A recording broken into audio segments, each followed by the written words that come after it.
अब एक बार पटापट हम लोग क्या करेंगे, यूनिट नंबर 1 के सारे क्वेश्चन आंसर देख लेंगे। आ जाओ, आप लोग मुझे ना पटापट आंसर देना शुरू करो।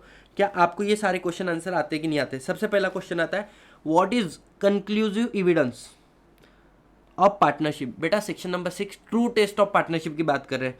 State the circumstances partnership is not consider between the two and more partners, two and more parties. तो यहाँ पर हम लोग क्या लिखेंगे, सबसे पहले हम लोग लिखेंगे बच्चों सेक्शन नंबर 6, जहाँ पर हम बोलेंगे group of person whether it is a partner firm और नॉट, और weather a particular person in the partnership weather he is a partner or not.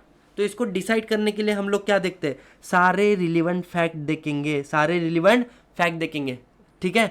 उसके बाद में हमने क्या बोला था, सर अगर एक्सप्रेस कॉन्ट्रैक्ट होगा तो terms and condition of the contract देखेंगे, लेकिन अगर एक्सप्रेस कॉन्ट्रैक्ट नहीं है, पार्टनरशिप डीड नहीं है, तो ऑल द रिलेवेंट फैक्ट देखना पड़ेगा। उसके बाद में क्या होना चाहिए, बोले क्यूमुलेटिव होनी चाहिए, मतलब बोले एग्रीमेंट होनी चाहिए, शेयरिंग ऑफ प्रॉफिट होना चाहिए, तीसरा बोले म्यूचुअल एजेंसी होना चाहिए। शेयरिंग ऑफ प्रॉफिट के आगे ये लिख देना कि it's a prima facie evidence but it is not conclusive evidence. Prima facie evidence है, कंक्लूसिव एविडेंस नहीं है। और उसके बाद में एग्जांपल दे देना, क्या जो अपन ने बात किया था ना, that a lender of money, then widow of deceased partner, या फिर आप बोल सकते हो को ओनर अगर है किसी प्रॉपर्टी के जो प्रॉफिट शेयर कर रहे हैं, बराबर।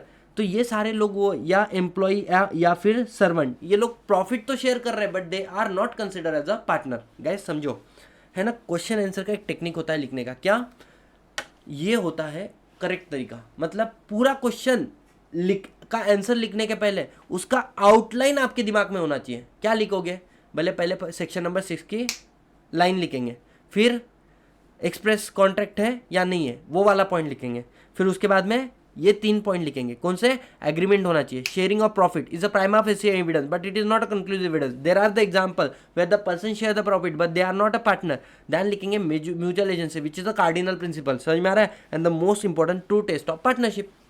अब मुझे बताओ किसका हिम्मत है तुमसे मार्क लेने का, और कोई टीचर कितना भी कोशिश कर लेना तुमको बोले एग्जैक्टली ये वाला लाइन याद रखना, you will not remember guys. समझ में आ रहा है, अपने तरीके से आपको, आप वही लिखने वाले जो आपको आता है, समझ में आ रहा है, लेकिन लिखने का तरीका थोड़ा ऑर्गेनाइज होना चाहिए। दैट्स व्हाट आई कैन से। आगे बढ़ते बच्चों, नेक्स्ट क्वेश्चन आपके सामने आ रहा है, whether a group of person is or is not firm, है ना, मतलब again the same question, true test of partnership के बारे में 2 क्वेश्चन हम लोगों ने देख लिए। तीसरा क्वेश्चन आता है बेटा, what do you mean by partnership at will. Low exam में क्वेश्चन आया, तो पार्टनरशिप एट अ विल मतलब कोई फिक्स पीरियड नहीं है, provision for duration of partnership बना हुआ नहीं है। पार्टनरशिप फिक्स पीरियड के लिए बना था, लेकिन वो फिक्स पीरियड के बाद में भी कंटिन्यू करता है तो पार्टनरशिप एट विल बन जाता है। पार्टनरशिप एट विल में तुम लोग क्या कर सकते हो, नोटिस देके पार्टनरशिप को डिसॉल्व कर सकते हो, लेकिन इस राइट को आपका कर्टेल कर सकते, बोले बिल्कुल कर सकते हैं, लेकिन अगर इस राइट को कर्टेल किया है एग्रीमेंट के थ्रू, उसको पार्टनरशिप एट विल नहीं मानते हैं। इजी बात है यार, एकदम आराम से। Next, what do you mean bye particular partnership, specific adventure, specific undertaking के लिए जो पार्टनरशिप में आप एंटर होते हो उसको बोलते हैं partnership for particular partnership. The moment वो पर्पस कंप्लीट हो जाता है, एडवेंचर कंप्लीट हो जाता है, अंडरटेकिंग कंप्लीट हो जाता है, आपकी पार्टनरशिप भी क्या हो जाती है, क्लोज हो जाती है। उसके बाद में अगर आप उसको कंटिन्यू करते हैं आगे भी, तो वो क्या बन जाती है, पार्टनरशिप एट अ विल बन जाती है। That's it. Who is nominal partner, अच्छा nominal partner who lend his name without any interest, क्या ये पार्टनर एग्रीमेंट से बना, बोले बिल्कुल बना। क्या प्रॉफिट शेयर करता है, क्या, बोले करता है। लॉस शेयर करता है, नहीं प्रॉफिट शेयर नहीं करता है, लॉस के शेयर करेगा, बोले हाँ। थर्ड पर्सन को लायबल रहेगा, बोले हाँ। ऐसा व्यक्ति कौन है, नॉमिनल पार्टनर, जिसने उपकार किया। मोदी जी एग्जाम्पल, मोदी चाय वाला, है ना। उसके बाद में business carry by all any one of them acting for all, again the question based upon the true test of partnership. Another question guys, sharing of profit is not a conclusive evidence बराबर in partnership. Comment मतलब यहाँ पर क्या आपको 4-5-6 example देना पड़ेगा कि भाई कोई पार्टनर है, उसका डेथ हुआ, अब उसकी विडो जो है वो इंटरेस्ट क्या कर रही है, प्रॉफिट चार्ज कर रही है, दैट डज नॉट मीन वो पार्टनर बन जाती है। Partnership is relation which arise from the agreement.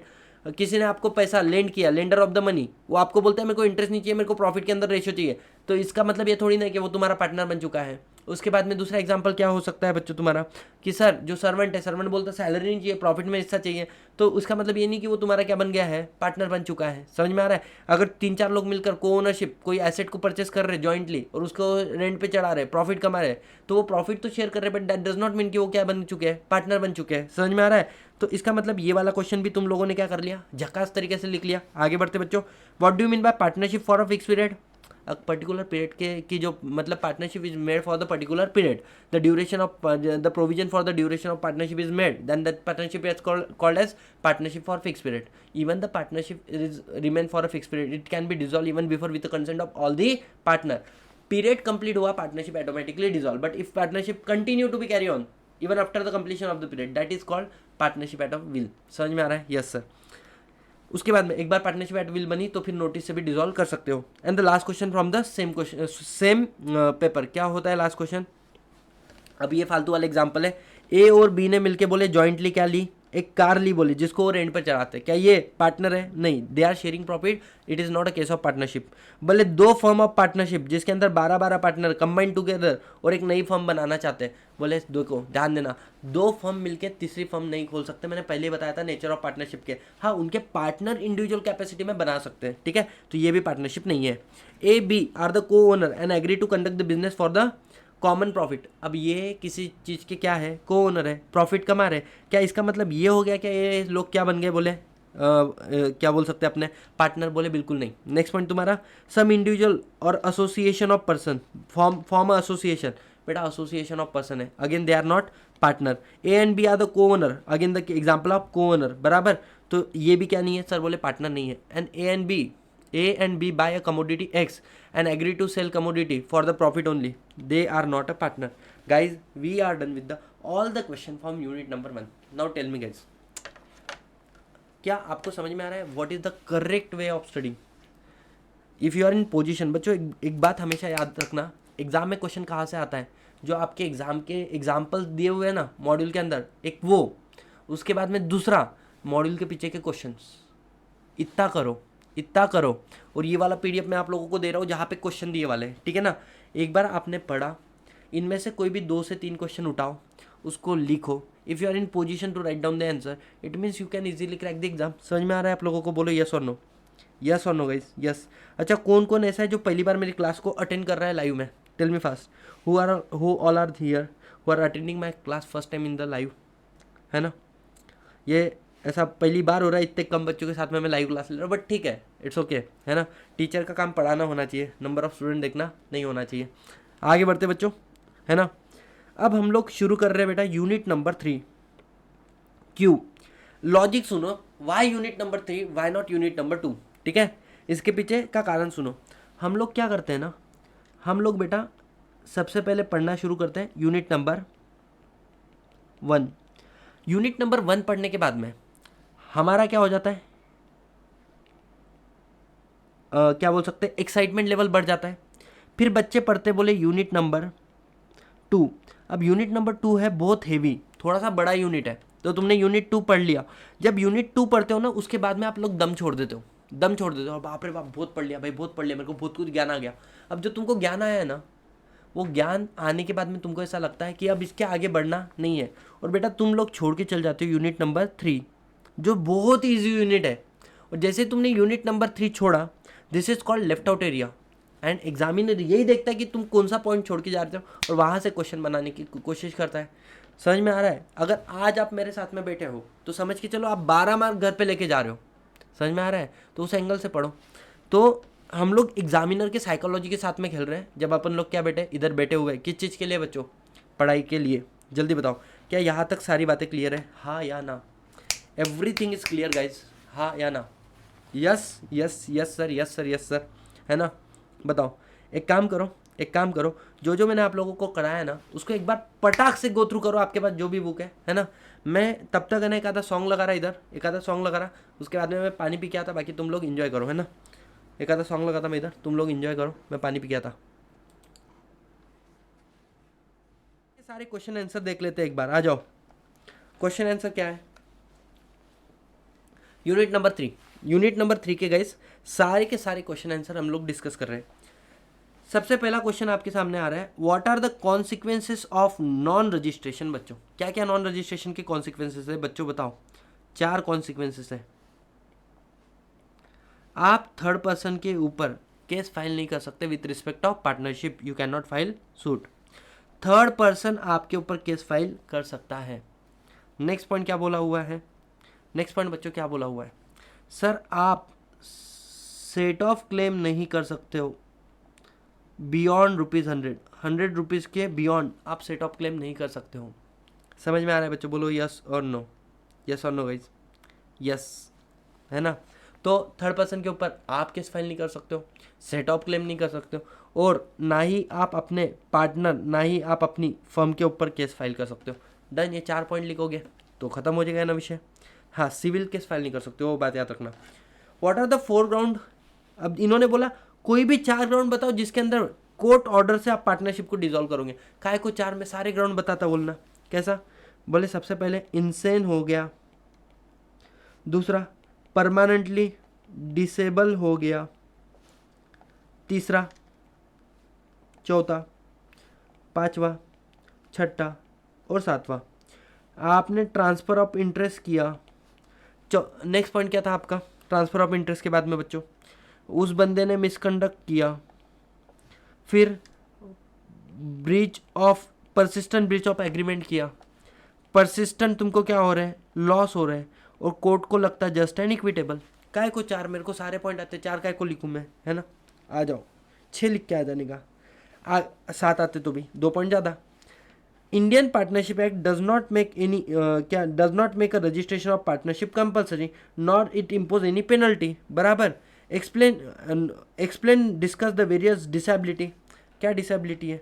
तो बेटा ये सारी डिसेबिलिटीज, यहाँ पर ये क्वेश्चन रिपीट हो गया आपका। समझ में आ रहा है? Next point, dissolution of firm different from the dissolution of partnership. Dissolution of firm के अंदर और डिसोल्यूशन ऑफ पार्टनरशिप के अंदर क्या डिफरेंस है?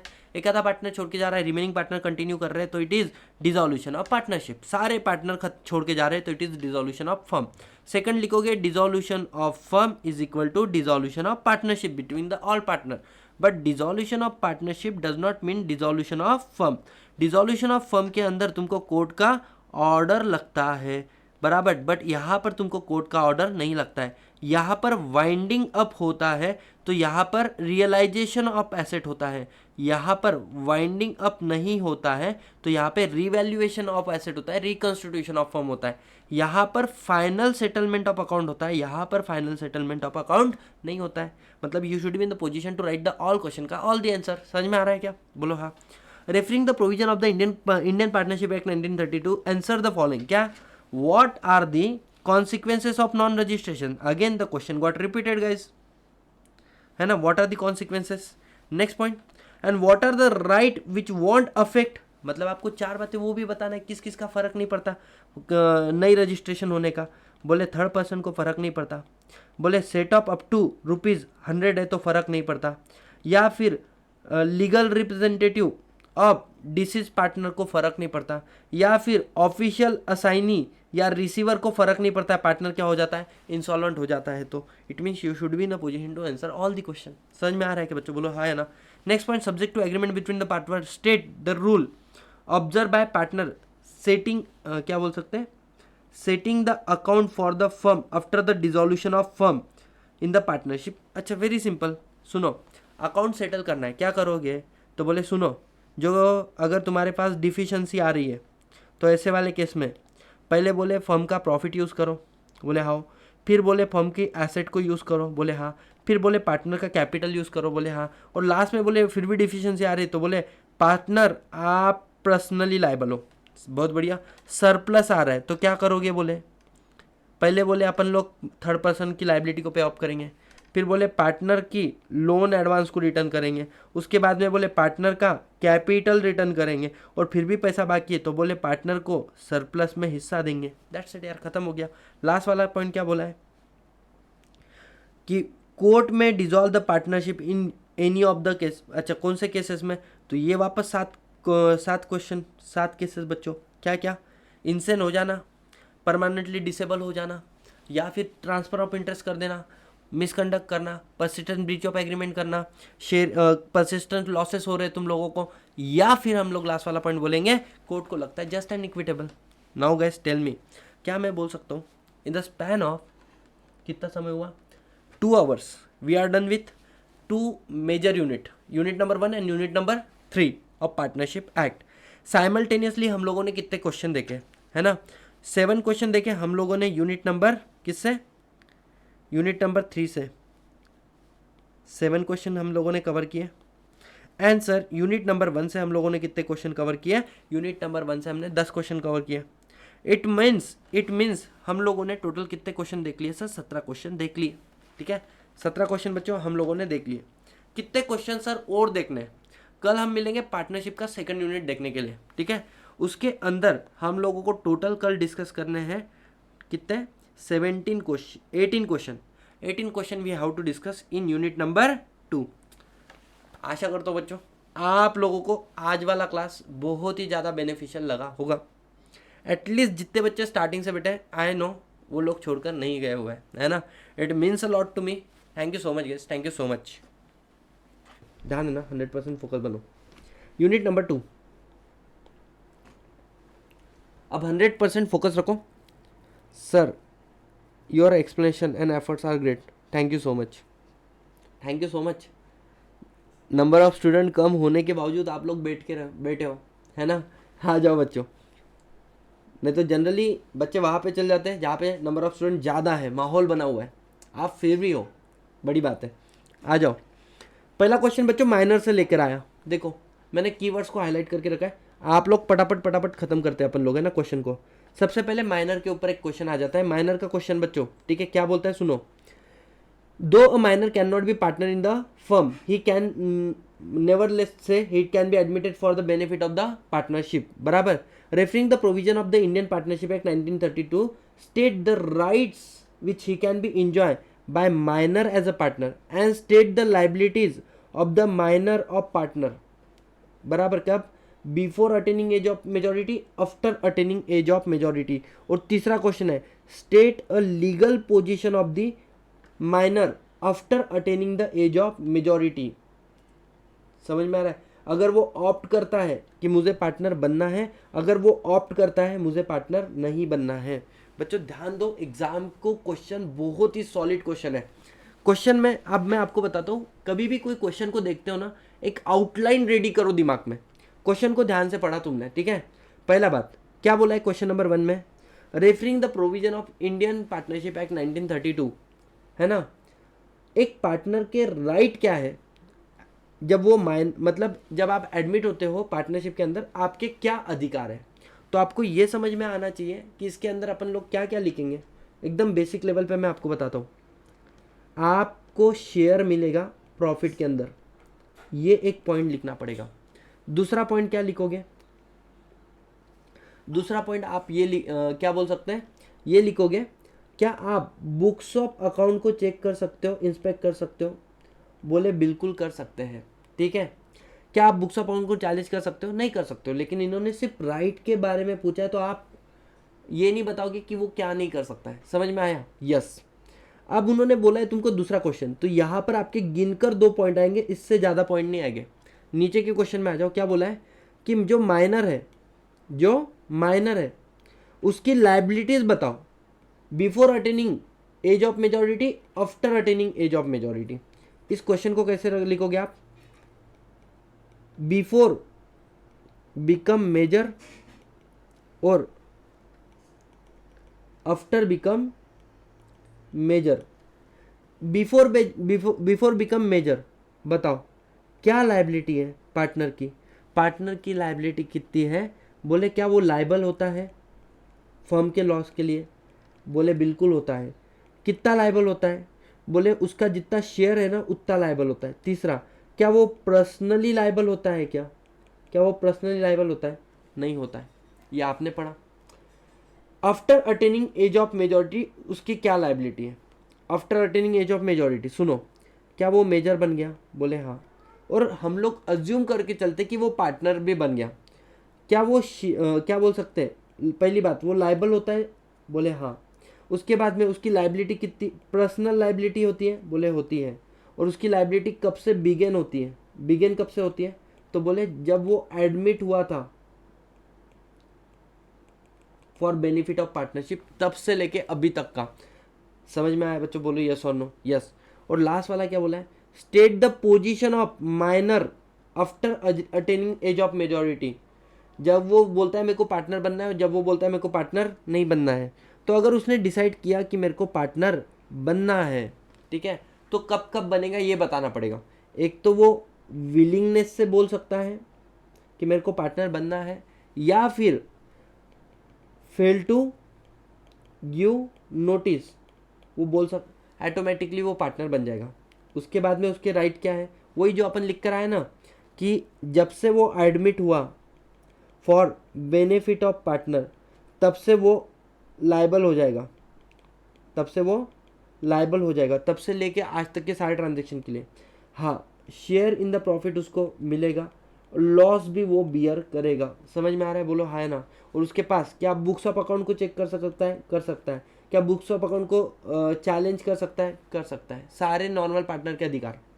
अगर वो डिसाइड करता है कि उसको पार्टनर नहीं बनना है, not to become a partner, तो ऐसे वाले केस में कब तक बोले, तो टाइम बताओ।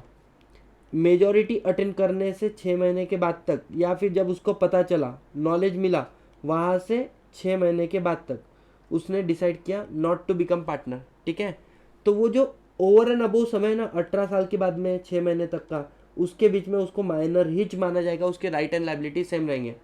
अब वो डिसाइड करता है पार्टनर नहीं बनना है, तो उसको अपना शेयर इन प्रॉफिट मिलेगा, और वो बुक्स ऑफ अकाउंट को भी इंस्पेक्ट कर सकता है जाते वक्त, और वो उसको चैलेंज भी कर सकता है, सूट भी फाइल कर सकता है।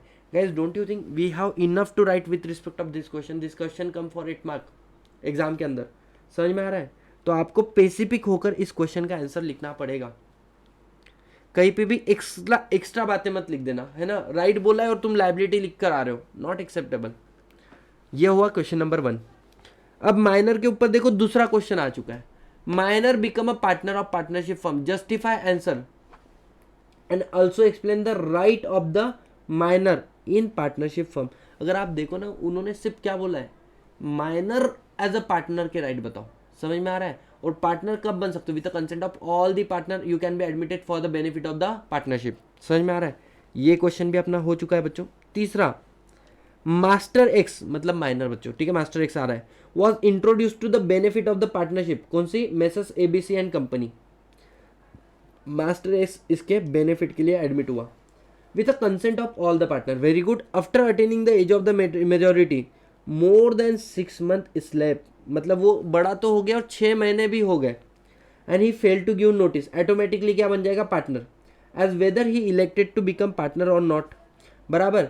क्वेश्चन अगेन नीचे आ जाओ। To what extent X will be liable if he fail to give notice, बचपन से लेके अभी तक के सारे कार्यों के लिए। क्या, और जो क्रिएटर है, क्या वो उससे पैसा वसूल कर सकता है? बिल्कुल कर सकता है। अगर वो फेल टू गिव नोटिस हो जाता है तो creator can recover the money. ये क्वेश्चन भी अपना हो गया। नेक्स्ट क्वेश्चन आपके सामने आ रहा है बच्चों, क्वेश्चन नंबर 4। क्वेश्चन नंबर 4 क्या बोला है? What is the provision relating to effect of notice by acting partner of the firm as per the Indian partnership Act 1932। अच्छा सुनो, इफ यू रिमेंबर गाइस, हम लोगों ने पढ़ा था कि अगर तुमने एक्टिव पार्टनर को कोई नोटिस दिया, कोई इंफॉर्मेशन दी, तो ऐसा माना जाता है कि आपने किसको नोटिस दे दी? आपने फर्म को नोटिस दे दी। अब कुछ कंडीशन है, क्या? जिस कंडीशन 1, आपने जो नोटिस दी वो किसको देनी चाहिए? बोले एक्टिव पार्टनर को देनी चाहिए, स्लीपिंग पार्टनर को नहीं देनी चाहिए। समझ में आया? बोले हाँ। जो नोटिस है वो नोटिस कैसी होनी चाहिए? बोले नोटिस एक्चुअल होनी चाहिए, नोटिस कंस्ट्रक्टिव नहीं होनी चाहिए। समझ में आया बच्चों? बोलो हाँ या ना। तो ये वाली चीज़ें अगर आप लोगों को लिख दोगे, इनफ है, आपको पूरे मार्क मिलेंगे। आगे बढ़ते बच्चों, discuss the provision relating to personal profit earn by the partner under the Indian partnership Act. सुनो, 4 बातें। पार्टनर है, पार्टनर ने पर्सनल प्रॉफिट कमाया, किधर से? बोले transaction with firm, property of firm, या फिर in the name of firm, और कनेक्शन विथ फर्म। तो जो भी उसने इसके थ्रू पर्सनल प्रॉफिट कमाया, इस पर्सनल प्रॉफिट को वो क्या करेगा? अकाउंट पे करेगा और सबमिट कर देगा। किसको? बोले फर्म को। खुद के पास रख सकता है क्या? खुद के पास नहीं रख सकता है। इफ़ यू राइट दिस, आपको इसके भी मार्क मिल जाएंगे। क्वेश्चन नंबर 6 बच्चों क्या बोलता है? Continuing guarantee can be revoke. सुनो, अगर किसने गारंटी दी है, कौन सी? Continue guarantee. किसको दी है? 2 लोगों को, किसी पार्टनरशिप फर्म को दी है या किसी थर्ड पर्सन को दी है, with respect of any partnership firm. तो ऐसे वाले केस में क्या बोला है? कि अगर ये फर्म में या ये फर्म जिसके बदले तुमने गारंटी दी है इसमें कोई भी रिकॉन्स्टिट्यूशन होता है, मतलब इनके पार्टनर चेंज हो जाते हैं, पार्टनर आता है जाता है, ठीक है, तो ऐसे केस में वो कंटिन्यू गारंटी क्या हो जाती है, रिवॉक हो जाती है। If you right you will get the mark. Next point, what do you mean bye goodwill. बच्चों गुडविल क्या होता है तो इसके बारे में पढ़ लेना तुमने कि इंडस्ट्री में लोग जितना कमा रहे हैं उससे ओवर एंड अबव तुम जितना एक्स्ट्रा कमा रहे हो that is the result of goodwill, जो तुमने over a period of time कमाया है। उसके बाद में आपको ये भी लिखना पड़ेगा eight the time of dissolution partner का अधिकार है वो गुडविल को इंडिविजुअली सेल भी कर सकते हैं या अपने साथ में लेकर भी जा सकते हैं। हाँ, अगर उन्होंने गुडविल को सेल किया तो फिर एक कंडीशन है क्या, कि वो गुडविल का नाम फिर से यूज़ नहीं करेंगे और सेम बिजनेस में एंटर नहीं होंगे, कस्टमर को सॉलिसिट नहीं करेंगे। ये रिस्ट्रिक्शन उनके पास जो बायर ऑफ गुडविल है वो लगा सकता है। आगे क्वेश्चन आता है बच्चों क्वेश्चन नंबर 8। क्वेश्चन नंबर 8 क्या बोलता है, with reference to provision of Indian partnership Act 1932 explain the various effect of insolvency of the partner. इसमें 4-5 बातें कि जिस दिन पार्टनर इंसॉल्वेंट का ऑर्डर आता है, ठीक है, वहाँ से वो सीज टू बिकम पार्टनर, उसके बाद में इस केस में पब्लिक नोटिस देने का रिक्वायरमेंट नहीं होता है। तीसरा बात क्या लिखोगे बच्चों आप, कि अब वहाँ से जो भी एक्ट हुआ है फर्म का उसके लिए वो पार्टनर लायबल नहीं है। तीसरा, वो पार्टनर ने कोई एक्ट किया है तो उसके लिए फर्म लायबल नहीं है, और पार्टनर चाहे तुम्हारे रजिस्टर हो चाहे नहीं हो, बराबर, जो लिक्विडेटर है वो शेयर जो होगा पार्टनर का उसको रिकवर कर सकता है। बच्चों समझ में आ रहा है, बोलो यस और नो। ये सारे पॉइंट आपको लिखने पड़ते हैं एग्जाम के अंदर, then you will get the mark. Question number 9, और ये सब क्यों हो पा रहा है, क्योंकि हम लोगों ने बहुत अच्छे से टॉपिक को पढ़ा है इसलिए इमीडिएटली आंसर दिमाग में आ रहे, ठीक है। Contain the right to expel the partner. अच्छा सुनो, किसी भी पार्टनर को एक्सपेल करना है तो 3 कंडीशन है। सबसे पहली कंडीशन एग्रीमेंट में होना चाहिए। दूसरा कंडीशन मेजॉरिटी ऑफ पार्टनर ने, आई एम गुड यार, है ना, मेजॉरिटी ऑफ पार्टनर ने उन्होंने क्या किया है, इस राइट को एक्सरसाइज किया है। और कैसे यूज़ किया है, बोले गुड फेथ में यूज़ किया है। नेक्स्ट पॉइंट आता है बच्चों, गुड फेथ में किया है ना, तो 3 बातें क्या, वो in the interest of firm होना चाहिएगा। दूसरा, सामने वाले को तुमने नोटिस सर्व करना है। और तीसरा, उसको अपॉर्चुनिटी ऑफ बीइंग हर्ड देना है, reasonable opportunity of being heard. तभी हम मानेंगे कि एक्सपेल कर सकते हो, नहीं तो एक्सपेल नहीं कर सकते हो। बच्चों क्या यहाँ तक आपको समझ में आया, जल्दी बताओ हाँ या ना। लास्ट वाला क्वेश्चन नंबर 10, लास्ट नहीं, क्वेश्चन नंबर 10, टोटल 18 क्वेश्चन है गाइज, ठीक है। अब नेक्स्ट क्वेश्चन क्या बोलता है, explain the detail circumstances which lead the liability of firm miss application. अच्छा सुनो, यहाँ पर 2 बातें हैं। क्या है कि अगर कोई property in the custody of firm है, चाहे वो प्रॉपर्टी पैसा हो चाहे वो कोई एसेट हो, और उसको पार्टनर क्या कर देता है, मिस अप्लाइड कर देता है, या फिर जो पार्टनर है ये थर्ड पर्सन से रिसीव करता है कोई पैसा या कोई एसेट, और उसको फर्म को देने के पहले क्या कर लेता है, वो मिस अप्लाइड करता है। इन बोथ द केसेस मैं बोल सकता हूँ जो फर्म होती है वो थर्ड पर्सन को लायबल होती है। दैट्स इट, ये वाला कंसेप्ट आपको यहाँ पे लिखना था, you will get the mark. Next point आता है बच्चों क्वेश्चन नंबर 11। क्वेश्चन नंबर 11 क्या बोलता है बच्चों, discuss the liability of the partner for the act of the firm and the liability of the firm for the act of the partner. सुनो, 2 question 2 section है ये। फर्म ने कोई कार्य किया तो क्या उसके लिए पार्टनर लायबल होता है, बोले बिल्कुल होता है। पार्टनर ने कोई कार्य किया, क्या उसके लिए बोले फर्म लायबल होती है, बोले बिल्कुल होती है। लेकिन इसके साथ में आपको बहुत सारे पॉइंट लिखने पड़ेंगे। क्या, फर्म के कार्यों के लिए बोले पार्टनर लायबल है। दूसरा पॉइंट क्या लिखोगे, जो पार्टनर है कैसे लायबल है, बोले जॉइंटली एंड सेवरली लायबल है। अच्छा, थर्ड पर्सन श्यू कर सकता है पार्टनर को जॉइंटली या फिर सेवरली। समझ में आ रहा है बच्चों, बोलो यस और नो। यस। उसके बाद में तीसरा बात, अगर कोई पार्टनर ने अपने शेयर से ज़्यादा का पेमेंट कर दिया तो वो रिकवर कर सकता है, किससे, बोले रिमेनिंग पार्टनर से। समझ में आ रहा है, ये वाले पॉइंट आपने इधर लिखना है कि फर्म के अथॉरिटी के लिए। अब पार्टनर के कर्मों के लिए क्या फर्म लायबल है, बोले हाँ, लेकिन 3 बातें याद रखना। क्या, बोले अथॉरिटी के अंदर होना चाहिए। दूसरा बात, आउटसाइड अथॉरिटी है बट उसको रेक्टिफाई कर लिया बाकी के पार्टनर ने। या तीसरा, आउटसाइड अथॉरिटी है बट इमरजेंसी में अराइज किया तो बोले फर्म लायबल है। क्वेश्चन, फर्म लायबल कब नहीं होती है? जब पार्टनर ने किया बोले फन, मतलब फ्रॉड किया, अनएथोराइज एक्ट किया या विलफुल निग्लिजेंट किया तो फिर पार्टनर का जिम्मेदारी है, फर्म लायबल नहीं है। बच्चों समझ में आ रहा है? We are done with question 11 question, ठीक है। Next point question number 12। Question number 12 क्या बोलता है बच्चों? Implied authority.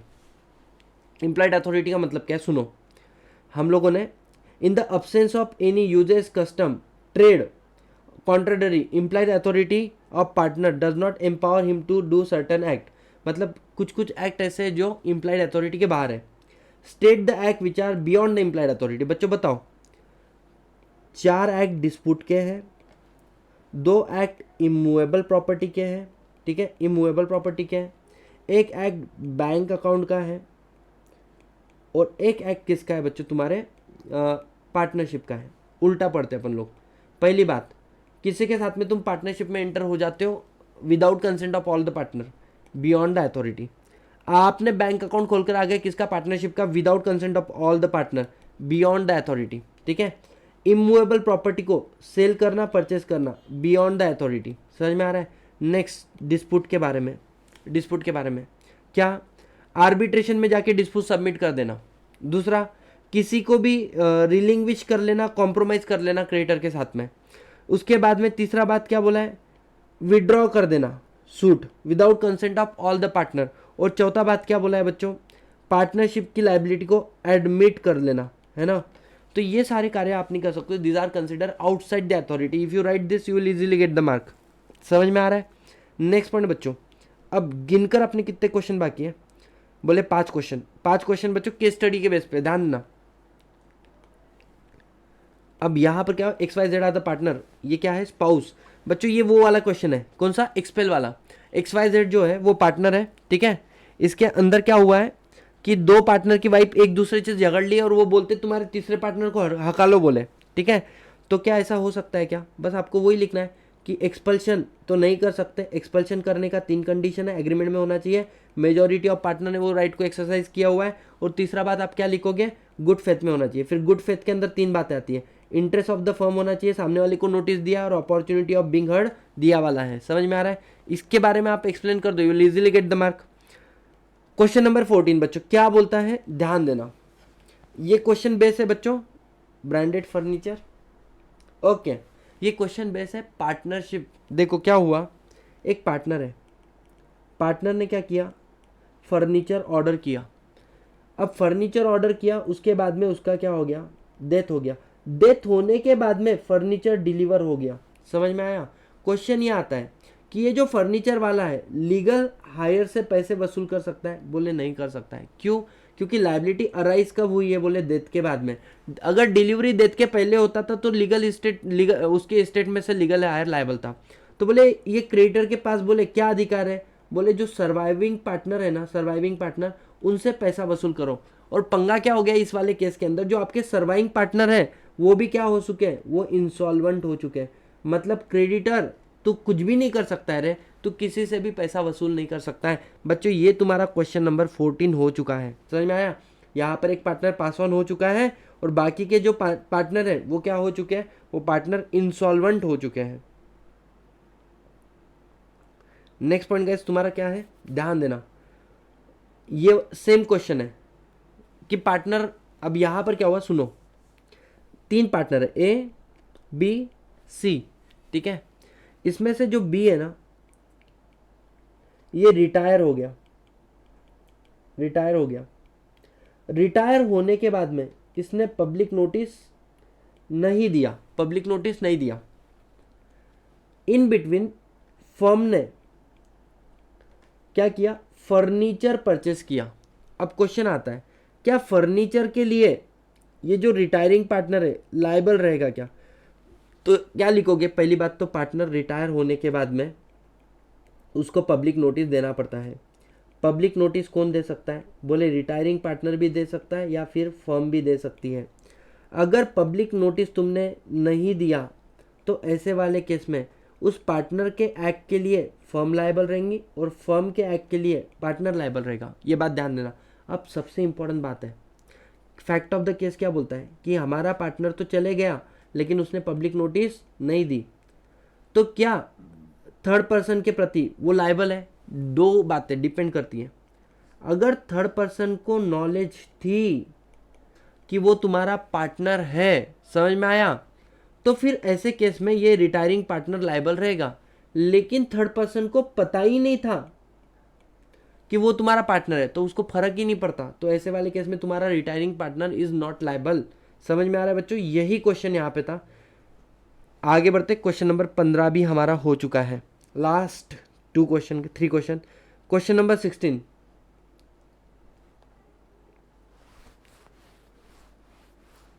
कि भाई साहब ये डिसाइड कर रहे हैं कि हम लोगों को पार्टनरशिप फर्म क्या करना है, बंद करना है।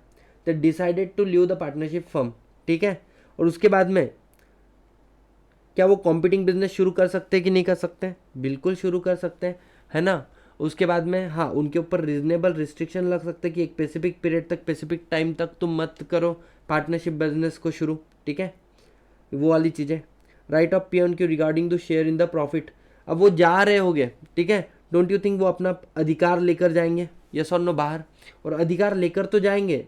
अगर उनको अधिकार नहीं मिला तो बोले 6% के हिसाब से इंटरेस्ट लेंगे, और 6% के हिसाब से अगर इंटरेस्ट नहीं चाहिए तो शेयर इन प्रॉफिट लेंगे जाने के बाद भी। लेकिन हाँ, इंटरफेयर नहीं कर सकते मैनेजमेंट के अंदर।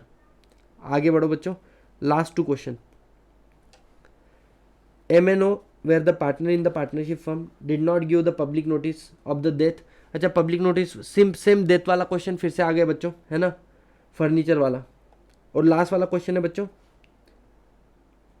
Partner ABC associate partnership firm 1990 से चलती आ रही है, उसमें ABC पार्टनर है इन द फर्म। हाँ, अब ये क्या हुआ, ये क्वेश्चन है कि पार्टनर है ABC। अब ये जो C है ना, ये अपने इंटरेस्ट को ट्रांसफ़र करना चाहिए बोले उसके सन को, और उसका सन कौन है? बोले उसका सन है बोले चार्टर्ड अकाउंटेंट। बताओ क्या प्रोविजन है बच्चों? आपको याद आना चाहिए section number 29, section number 30।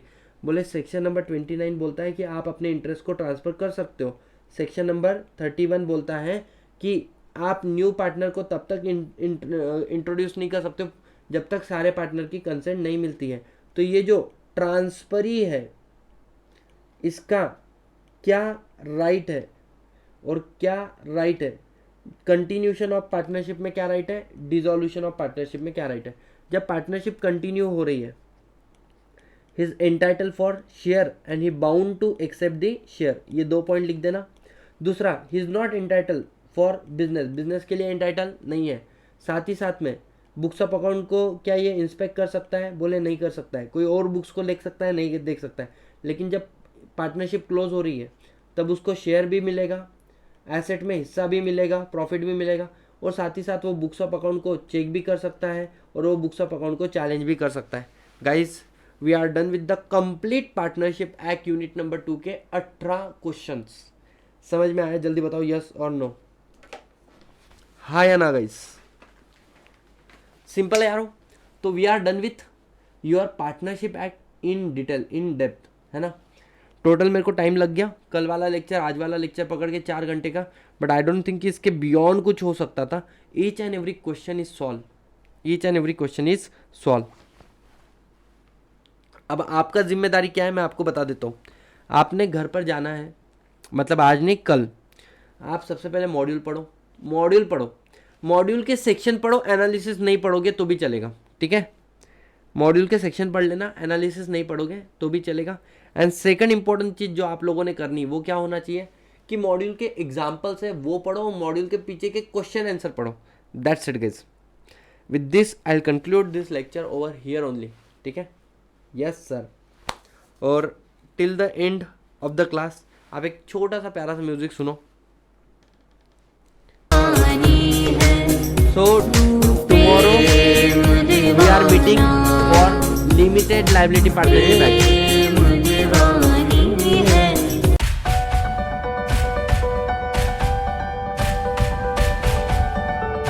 With this we are done with the complete LLP act guys. Now tell me, is there any single problem with respect of limited liability partnership act? क्या मैं सारे question एक बार फिर से आप लोगों के साथ में डिस्कस कर लूँ? बोलो हाँ या ना। मोटा मोटी अपन लोग सारे क्वेश्चन के अगर एक बार आंसर डिस्कस कर लेंगे ना बच्चों, तुम लोगों का कॉन्फिडेंस लेवल बहुत ज़्यादा बढ़ जाएगा, बहुत ज़्यादा बढ़ जाएगा। ठीक है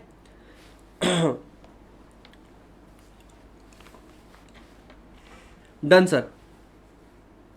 चलो अब सुपर डुपर फास्ट तरीके से मैं क्या कर रहा हूँ, मैं रिवीजन करा के दे रहा हूँ बच्चों तुमको, है ना, सुपर डुपर फास्ट तरीके से एकदम आराम से। अपना 110% मुझे दो, मैं LLP एक्ट आपको दूंगा। दैट्स इट, दैट्स इट, है ना। चलो फटाफट हम लोग सारे प्रीवियस ईयर क्वेश्चन कवर करने वाले, किसके बच्चों, लिमिटेड लाइबिलिटी पार्टनरशिप एक्ट के।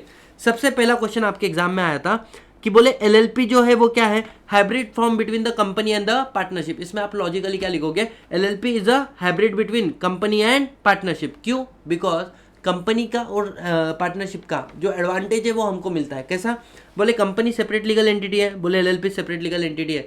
कंपनी की लाइबिलिटी लिमिटेड है, बोले LLP की लिमिटेड है। कंपनी के अंदर परपेचुअल सक्सेशन है, बोले किसके अंदर, LLP के भी अंदर है। कंपनी के पास जो फंक्शन करते हैं एज अ बॉडी कॉर्पोरेट, वो सारे काम कौन कर सकती है, LLP कर सकती है। लेकिन कंपनी के अंदर काफ़ी सारे कंप्लायंसेस होते हैं, और पार्टनरशिप के अंदर क्या होता है, फ्लेक्सिबिलिटी होता है। LLP को क्या मिल चुका है बच्चों, फ्लेक्सिबिलिटी मिल चुका है। और लाइबिलिटी कैसा है, लिमिटेड है, मतलब म्यूचुअल लाइबिलिटी नहीं है एक पार्टनर का दूसरे पार्टनर के प्रति। तो this is new form of the business vehicle जो आज के डेट में हम लोग यूज कर सकते हैं। यहाँ पर आपका क्वेश्चन नंबर 1 कंप्लीट हो जाता है। ठीक है, क्वेश्चन नंबर 2 क्या आया बच्चों, effect of registration of LLP। यहाँ पर सेक्शन 3 और सेक्शन नंबर 14 का रेफरेंस दे देना। क्या बोलना सबसे पहले कि सर LLP जैसे ही बन गई, LLP क्या बन जाती है, सेपरेट लीगल एंटिटी बन जाती है। मतलब LLP के पार्टनर अलग छे, LLP अलग छे। दूसरा बात क्या बोला, LLP become a body corporate. बच्चों बॉडी कॉर्पोरेट का डेफिनेशन याद आता है क्या, body corporate means company as per section 2 clause 20 and it include LLP register अंदर LLP act, it include LLP register outside India and it include company register outside India. ठीक है, उसके बाद में क्या बोला है कि सर LLP का क्या हो जाता है, परपेचुअल सक्सेशन। इसका मतलब क्या बच्चों, that partner may go, partner में come, partner may go, but LLP goes on for ever.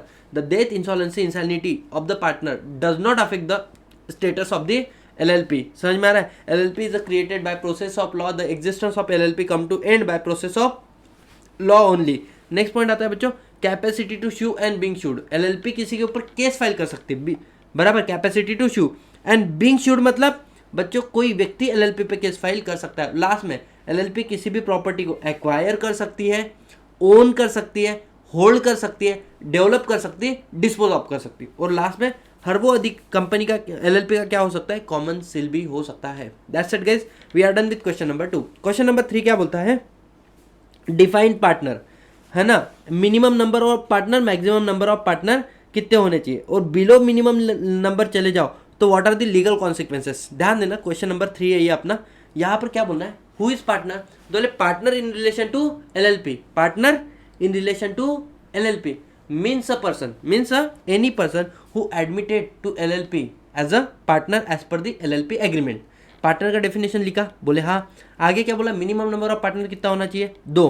Maximum कितना होना चाहिए, अनलिमिटेड। पार्टनर कौन हो सकता है, इंडिविजुअल भी हो सकता है, बॉडी कॉर्पोरेट भी हो सकता है, लेकिन पार्टनर बनने के लिए कंडीशन है क्या, बोले सर अनसाउंड माइंड नहीं होना चाहिए, फिर अनडिस्चार्ज इंसॉल्वेंट नहीं होना चाहिए, या फिर उसने खुद ने एप्लीकेशन फाइल नहीं करना चाहिए, काय के लिए, इंसॉल्वेंसी के लिए। अगर उसने एप्लीकेशन फाइल किया, वो एप्लीकेशन पेंडिंग भी होगा, तो भी वो क्या बन जाएगा, वो पार्टनर बनने से डिस्क्वालीफाइड हो गया। आगे सेक्शन नंबर 6 में लिखा है कि तुम्हारे LLP में मिनिमम कितने पार्टनर होने चाहिए, बोले 2 पार्टनर होने चाहिए। अगर 2 के नीचे तुम एंटर हो जाते हो, मतलब सिर्फ एक ही पार्टनर है और वो LLP को कैरी ऑन करता है कितने समय के लिए, 6 महीने तक, और नंबर ऑफ पार्टनर को नहीं बढ़ाता है, तो 6 महीने के बाद में होने वाले सारे ट्रांजेक्शन के लिए वो पर्सनली लायबल हो जाता है, और बाय ऑर्डर ऑफ ट्राइब्यूनल तुम्हारी LLP भी बंद हो सकती है। तो बच्चों यहाँ पर हमने इस क्वेश्चन को डील कर दिया, पार्टनर कौन होता है, maximum minimum number of partner क्या हो सकते हैं, और बिलो मिनिमम लेवल के नीचे जाने के बाद में लीगल कॉन्सिक्वेंसेस क्या हो सकते हैं। आगे बच्चों क्वेश्चन आता है तुम्हारा, what do you mean bye designated partner. बच्चों यहाँ पे अपने डेजिग्नेटेड पार्टनर के बारे में लिखा, ठीक है, और डेजिग्नेटेड पार्टनर के बाद में इन्होंने बोला what is the mandatory, is it mandatory to appoint the designated partner. पहली बात, डेजिग्नेटेड पार्टनर का डेफिनेशन लिखो, फिर लिख दो डेजिग्नेटेड पार्टनर कंपलसरी कौन होना चाहिए, इंडिविजुअल होना चाहिए। अच्छा, डेजिग्नेटेड पार्टनर का काम क्या है, to compliance of the law, और गलती से नॉन कंप्लायंस हुआ तो he is a person, he is liable. समझ में आ रहा है। Number of designated partner minimum 2 होने चाहिए। अब वो कौन होने चाहिए, इंडिविजुअल होने चाहिए। अगर तुम्हारी वो कौन होने चाहिए, साथ में तुम्हारे एलएलपी के पार्टनर ही होने चाहिए। अगर तुम्हारे एलएलपी के पार्टनर बॉडी कॉर्पोरेट है तो ऐसे वाले केस में तुम्हारे वो जो डेजिग्नेटेड पार्टनर है वो उनके नॉमिनी होने चाहिए। समझ में आ रहा है। उसके बाद में बिफोर अपॉइंटमेंट 2 कंडीशन है। क्या, तुम्हारे डेजिग्नेटेड पार्टनर के पास डीपिन होना चाहिए, direct designated partner identification number, और उसको अपॉइंटमेंट करने पहले उसको आपको उसकी क्या लेना पड़ेगा, कंसेंट लेटर लेना पड़ेगा। ये वाले बात अपन ने कवर कर लिए। और लास्ट वाला, तुम्हारा जब भी डेजिग्नेटेड पार्टनर क्या हो जाएगा, चेंज हो जाएगा, आरओसी को बताओ, अपॉइंट होगा, आरओसी को बताओ, या फिर डेजिग्नेटेड पार्टनर की पोजीशन वैकेट होगी तो नया डेजिग्नेटेड पार्टनर कितने दिन में, 30 दिन में अपॉइंट करो। नहीं करोगे तो सारे पार्टनर डेजिग्नेटेड पार्टनर माने जाएंगे।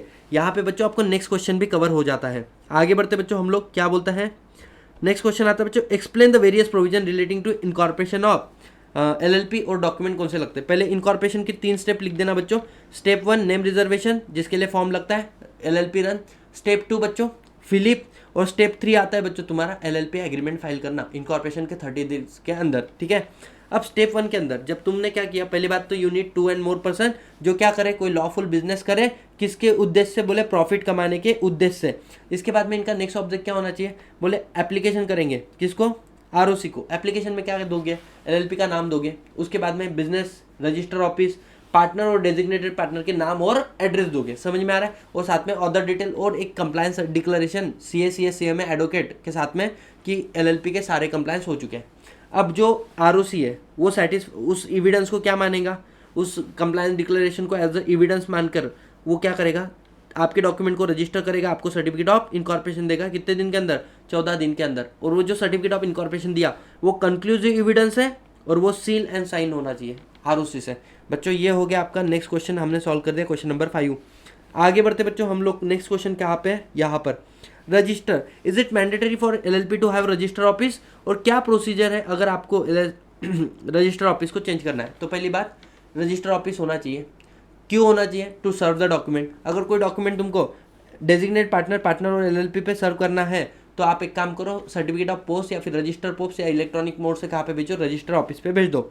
अगर आपको with in state register office change करना होगा बच्चों, एग्रीमेंट देखो, एग्रीमेंट में कुछ नहीं लिखा है तो कंसेंट ऑफ ऑल पार्टनर और फॉर्म 15 आरओसी को फाइल कर दो। लेकिन अगर आपको आउटसाइड स्टेट जाना होगा तो एलएलपी एग्रीमेंट देखो, सारे पार्टनर की कंसेंट लो। अब एलएलपी को, आरओसी को फॉर्म 15 फाइल करोगे ना, उसके 21 दिन पहले एक पब्लिक नोटिस दे दो और तुम्हारे जितने भी क्रेडिटर है उनसे क्या ले लो, एनओसी ले लो, फॉर्म 15 फाइल कर दो। बच्चों तुम शिफ्ट कर सकते हो, दैट्स इट। क्वेश्चन आया था बच्चों एग्जाम में कि एलएलपी एग्रीमेंट क्या होता है, उसके कंटेंट क्या होता है। तो एलएलपी एग्रीमेंट को पहले डिफाइन करो। एलएलपी एग्रीमेंट एक रिटन डॉक्यूमेंट होता है विद रिस्पेक्ट ऑफ, जिसके अंदर क्या लिखा होता है, म्यूचुअल राइट्स एंड ड्यूटीज, किसके, पार्टनर्स ऑफ एलएलपी एक बात साइड में, and LLP and it's partner दूसरे साइड में। मतलब एक रिटन डॉक्यूमेंट जिसके अंदर म्यूचुअल राइट्स ड्यूटी लिखे, किसके, पार्टनर ऑफ एलएलपी एक दूसरे के प्रति, एंड एलएलपी और उसके पार्टनर के प्रति। समझ में आ रहा है। उसके बाद में उसके कंटेंट क्या हो गए, वही कंटेंट जो अपन ने कहाँ पे लिखे बच्चों, eight the time of incorporation file किया ना, वही सारे कंटेंट क्या हो गए, उसके कंटेंट हो गए। और भी profit sharing ratio and all वो सब भी रहेगा, ठीक है। लास्ट में क्या बोला, ये आपको लिखना है क्या, कि sir all mutual rights and duties partner की कैसे डिफाइन होती है, एलएलपी एग्रीमेंट के थ्रू। लेकिन अगर एलएलपी एग्रीमेंट साइलेंट है तो शेड्यूल 1 को फॉलो करो। एलएलपी एग्रीमेंट में जब भी चेंज होता है तो आरओसी को बताओ। और अगर आपने इनकॉर्पोरेशन के पहले ही एलएलपी एग्रीमेंट बना दिए तो वो वैलिड तो नहीं है, इसलिए इनकॉर्पोरेशन के बाद में उस पुराने एग्रीमेंट को रेक्टिफाई करो। बच्चों ये हो गया। आगे क्वेश्चन बच्चों तुम्हारे पास आता है कि एक पार्टनर कैसे सीज कर सकता है एलएलपी एग्रीमेंट को। दूसरा क्वेश्चन आता है कि वो what is the position of the partner with regard to LLP and what are the right and obligation. सुनो, एक पार्टनर सीज कैसे करेगा, कंपलसरी नहीं तो वॉलंटरीली। वॉलंटरी करना है तो एलएलपी एग्रीमेंट के थ्रू करो। अगर नहीं एलएलपी एग्रीमेंट के थ्रू कर सकते हो तो फिर मतलब नहीं लिखा है एग्रीमेंट में कुछ तो 30 डे का नोटिस दो एडवांस में। पहला पॉइंट हो गया तुम्हारा, बोलो हाँ या ना। नेक्स्ट पॉइंट क्या बोला है, मैंडेटरी कब करोगे, डेथ हो गया, डिसोल्यूशन ऑफ एलएलपी हो गया, अगर आप अनसॉल्वेंट हो गए या फिर आपने अप्लाई कर लिया किसके लिए, इंसॉल्वेंसी के लिए, या फिर आप क्या हो गए, इंसॉल्वेंट डिक्लेयर हो गए, ठीक है।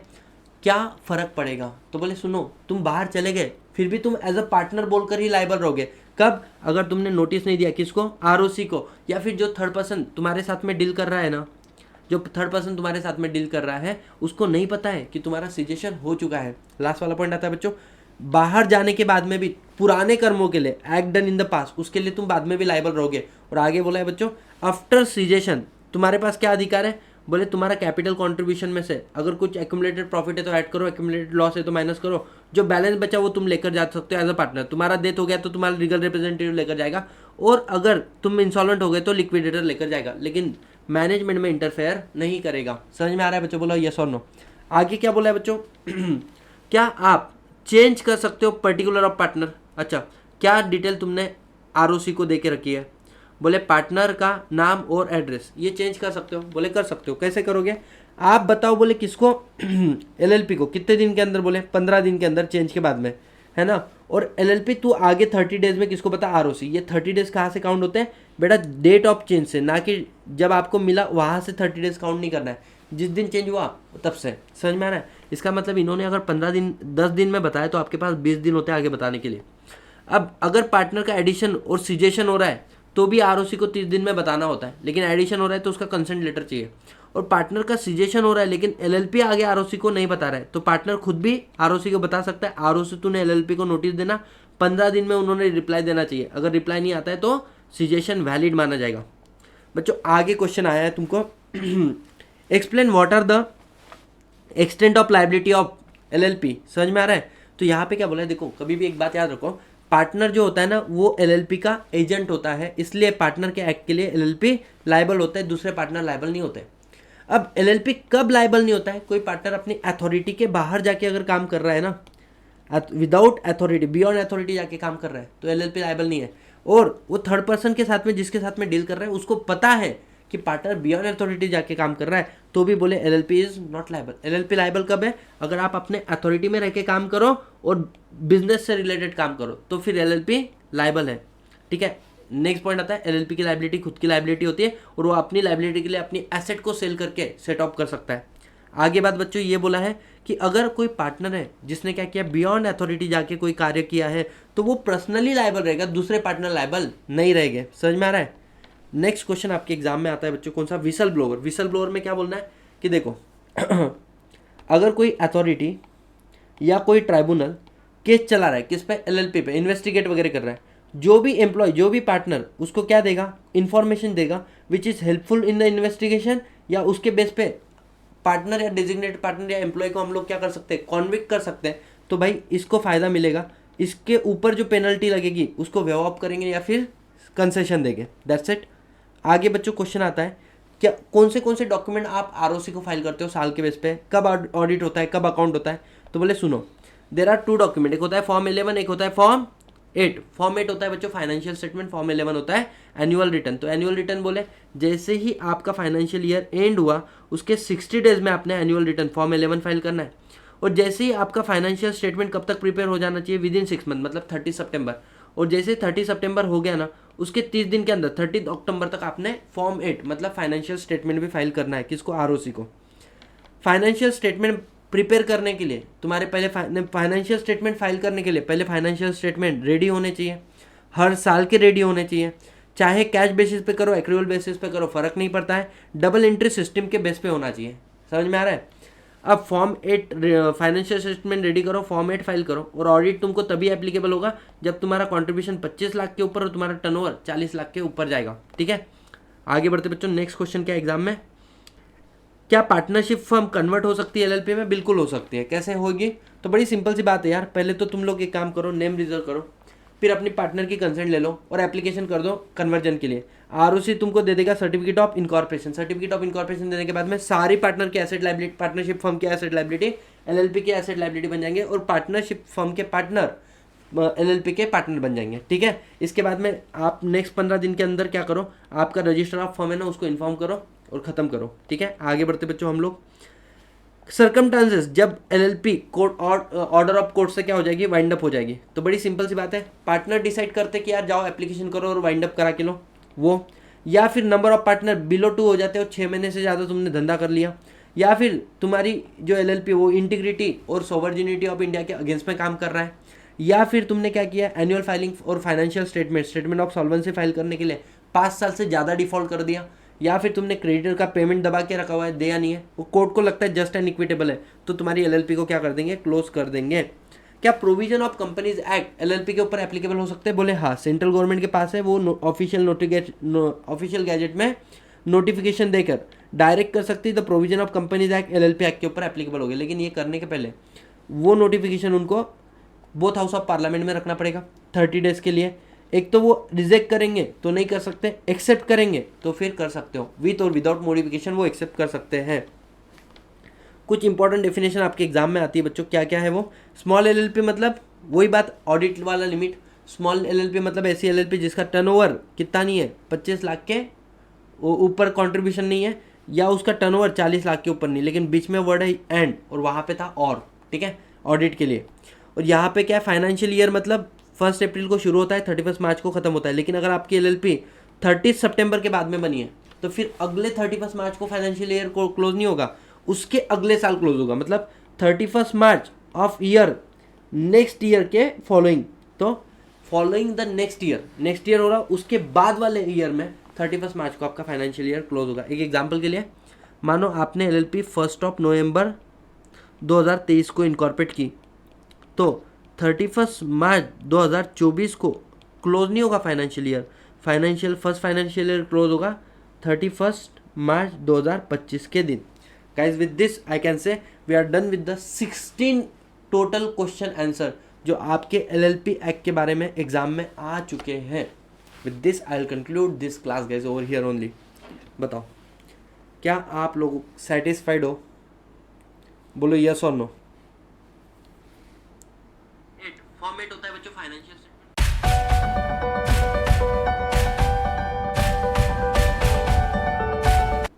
अब फाइनली हम लोग फटाफट क्वेश्चन आंसर डिस्कस कर लेते हैं किसके, सेल ऑफ गुड्स एक्ट के बारे में। पहले डिस्क्रिप्टिव क्वेश्चन देख लेते क्या है।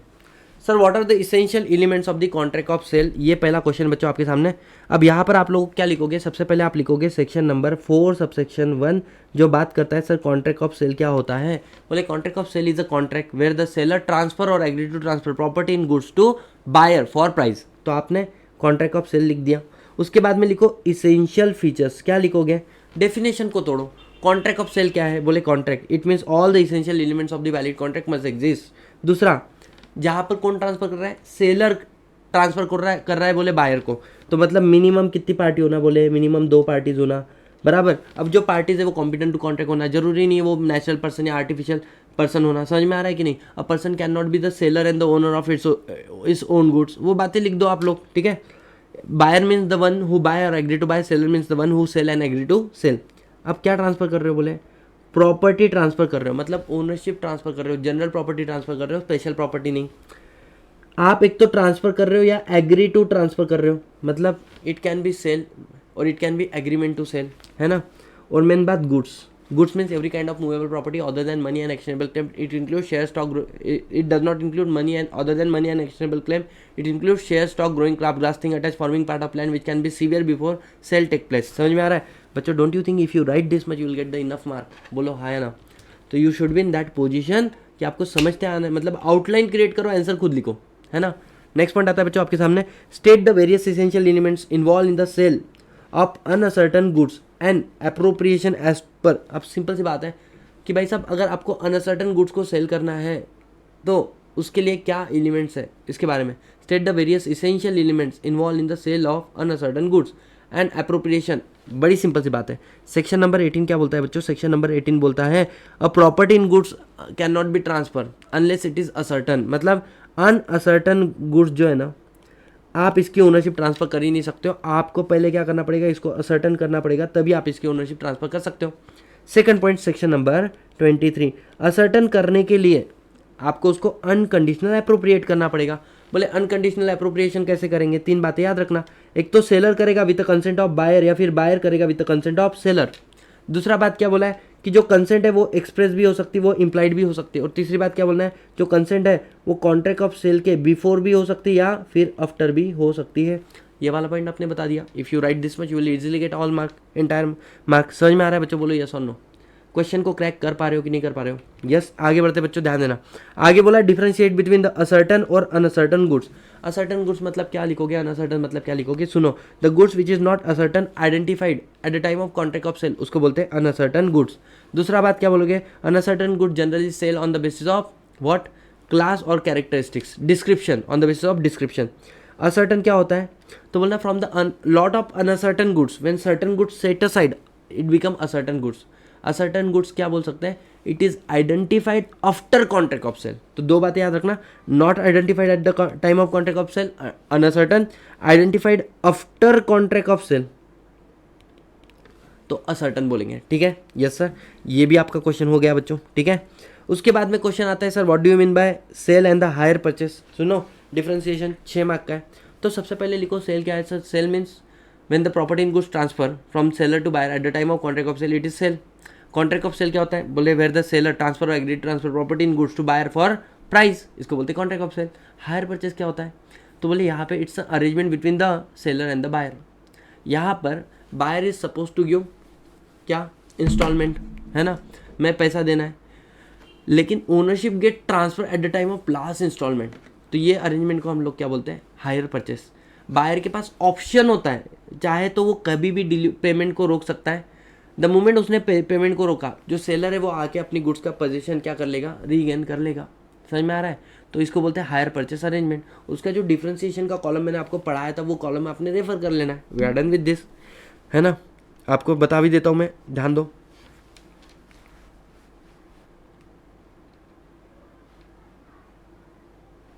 ये देखो, ये सारा टाइम ऑफ प्रोसेसिंग प्रॉपर्टी एक जगह पे इमीडिएटली एक पे लास्ट पेमेंट के बाद में पोजीशन, यहाँ पर आप ओनर बनते हैं, यहाँ पे आप बेली बोल कर रहते हो। टर्मिनेशन कैसे होगा, बोले कैन नॉट बी टर्मिनेट क्योंकि गुड सेल हो चुका है, सामने वाले को प्राइस पे करना भाग्य है, यहाँ पे टर्मिनेट कर सकते हो कभी भी, आपके पास ऑप्शन पड़ा हुआ है। रिस्क कब पास होती है, बोले जैसे ही गुड सेल हो गया रिस्क बायर का हो जाता है, बराबर। लेकिन यहाँ पर अगर आप बोलो ओनरशिप ट्रांसफर हुई, क्या बोले नहीं हुई है, रिस्क किसकी, बोले सेलर की है। उसके बाद में ट्रांसफर ऑफ टाइटल आप आगे रीसेल कर सकते हो, क्या बोले बाय सेल में कर सकते हैं, लेकिन यहाँ पर हायर परचेस में आप आगे रीसेल नहीं कर सकते हो। उसके बाद में नेक्स्ट पॉइंट क्या आ रहा है बच्चों, तुम्हारा ध्यान देना। नेक्स्ट क्वेश्चन आपके एग्जाम में आता है, क्लास से चालू, distinguish between sale and agreement to sale. Section 4 क्या बोलता है, कॉन्ट्रैक्ट ऑफ सेल का डेफिनेशन। सेक्शन 4 सबसेक्शन 2 बोलता है contract of sale can be sale और it can be agreement to sale. Section 4 subsection 3 बोलता है what is sale and what is agreement to sale. ठीक है, सेक्शन 4 सबसेक्शन 1 बोलता है what is contract of sale. Section 4 subsection 2 बोलता है contract of sale can be absolute or can be conditional. Section 4 subsection 3 बोलता है कि सेल क्या होता है और एग्रीमेंट टू सेल क्या होता है। बोले सेल क्या होता है, तो बोले sale when the property in goods transfer to the buyer at the time of contract of sale, उसको बोलते हैं सेल। एग्रीमेंट टू सेल क्या होता है, when the property in goods transfer at some future date और subject to fulfilment of certain condition, उसको बोलते हैं हम लोग agreement to sale. I hope you understand this point. अब उसके बाद में आपको क्या लिखना है सर, डिफरेंशिएशन लिखना है। तो बच्चों डिफरेंशिएशन तो आपके सामने पड़े हुए हैं, ठीक है ना, कि यहाँ पर सेल में इमीडिएट ओनरशिप ट्रांसफर होती है, यहाँ पे बच्चों फ्यूचर डेट और subject to fulfilment of certain condition. ये एग्जीक्यूटेड कॉन्ट्रैक्ट है, ये एग्जीक्यूटरी कॉन्ट्रैक्ट है। यहाँ पे just in name right against the whole world आता है, just in person agreement to sale में मतलब right against the particular person आता है सिर्फ। ट्रांसफर ऑफ रिस्क बच्चों सेल में तो ट्रांसफर हो जाती है बायर को, एग्रीमेंट टू सेल में नहीं ट्रांसफर होती है, सेलर के पास ही रिस्क होती है। उसके बाद में राइट ऑफ सेलर, अगर बायर ने ब्रीच किया तो प्राइस के लिए केस फाइल करो, एग्रीमेंट टू सेल में तुम डैमेजेस के लिए प्राइस केस फाइल करोगे unless the date of payment is specified. अगर डेट ऑफ पेमेंट स्पेसिफाइड है तो प्राइस के लिए भी कर सकते हो, एग्जाम्पल दिए थे मैंने, ठीक है। अगर तुम्हारा बायर इंसॉल्वेंट हो जाता है तो फिर क्या है, या फिर तुम्हारा सेलर इंसॉल्वेंट हो जाता है तो क्या है, कि सारे पॉइंट लिखोगे, you will easily secure the mark. समझ में आ रहा है। अब ध्यान देना, नेक्स्ट क्वेश्चन आपके सामने क्या आता है, तो ये क्वेश्चन भी हमने क्या कर लिया सर, खत्म कर दिया है। What are the consequences of the destruction of the specified goods before making contract of sale and after agreement of sale but before sale. अब यहाँ पर आपको दो बात लिखनी है, एक लिखना है सेक्शन नंबर 7, एक लिखना है बच्चों सेक्शन नंबर 8। कैसे लिखोगे, सेक्शन नंबर 7 मतलब क्या, कि बिफोर, पहले तो लिखो डिस्ट्रक्शन का मतलब। डिस्ट्रक्शन के दो मतलब होते हैं, एक्चुअल अगर आपका फिजिकल डिस्ट्रक्शन भी हो रहा है तो वो भी डिस्ट्रक्शन है, या फिर फिजिकल डिस्ट्रक्शन नहीं हुआ है लेकिन जो गुड्स है उसके कमर्शियल वैल्यू जो है ना वो कम हो चुकी है। आपका बेटा फायर क्रैकर का दुकान है, आपने सामने वाले से गुड्स मंगाया, वो दिवाली के बाद में आ रहे, क्या सेंस बन रहा है ना। तो ऐसे केस में इसको बोलेंगे डिस्ट्रक्शन ऑफ गुड्स। अब एक बात आती है कि sir before contract of sale, seller ने जब बायर को गुड्स सेल किया उसके पहले वो गुड्स डिस्ट्रक्ट हो चुका है, तो आपकी एग्रीमेंट क्या थी, बोले सर वॉइड एग्रीमेंट थी। समझ में अगर आपको बायर से कुछ पैसा मिला है तो उसको रिस्टोर करो, you need not to perform the contract. ये हो गया सेक्शन नंबर 7। सेक्शन नंबर 8 क्या बोलता है, एग्रीमेंट टू सेल हुआ तब गुड्स एग्जिस्ट करता था और जब सेल हो रहा था उसके बीच में गुड्स हो चुका है डिस्ट्रक्शन, तो ऐसे वाले केस में कॉन्ट्रैक्ट खत्म हो जाएगा। अगर कुछ आपको बेनिफिट मिला होगा तो उसको रिस्टोर कर दो। समझ में आया। अब सबसे इंपॉर्टेंट बात है कि ये जो डिस्ट्रक्शन है ना बिफोर कॉन्ट्रैक्ट ऑफ सेल अगर हुआ है तो बोले बायर के सेलर के नॉलेज में नहीं होना चाहिए, उसको पता नहीं था, हो चुका है ऑलरेडी, गुड्स समाप्त हो चुका है। या फिर एग्रीमेंट टू सेल होने के बाद में, बट सेल के पहले अगर गुड्स डिस्ट्रक्ट हो रहा है, not because of the fault of इधर बायर और सेलर, ये बायर सेलर के फॉल्ट से नहीं होना चाहिए। समझ में आया? डन। अगर इतना लिखोगे you will easily secure the mark. समझ में आ रहा है बच्चों? बोलो यस और नो। क्या आप लोगों का कॉन्फिडेंस बढ़ रहा है कि किस तरीके से क्वेश्चन के आंसर करने पड़ते हैं? आगे बढ़ते बच्चों हम लोग।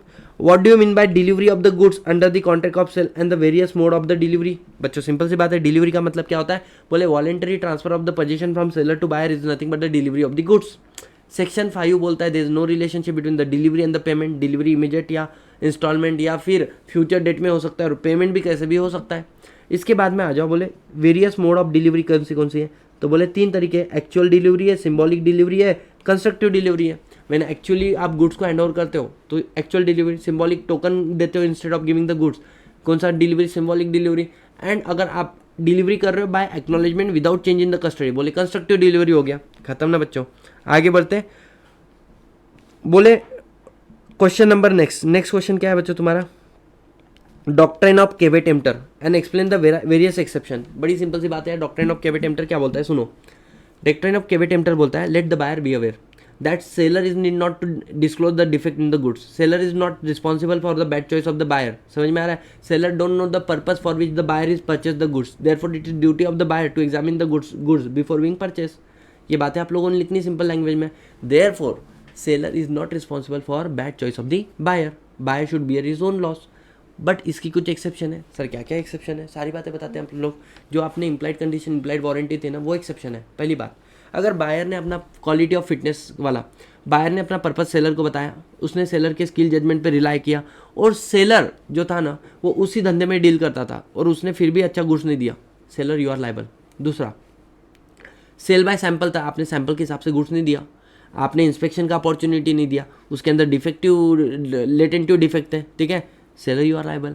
सेल बाय डिस्क्रिप्शन था, बल्क और डिस्क्रिप्शन मैच ही नहीं कर रहा है, सेलर यू आर लायबल। समझ में आ रहा है?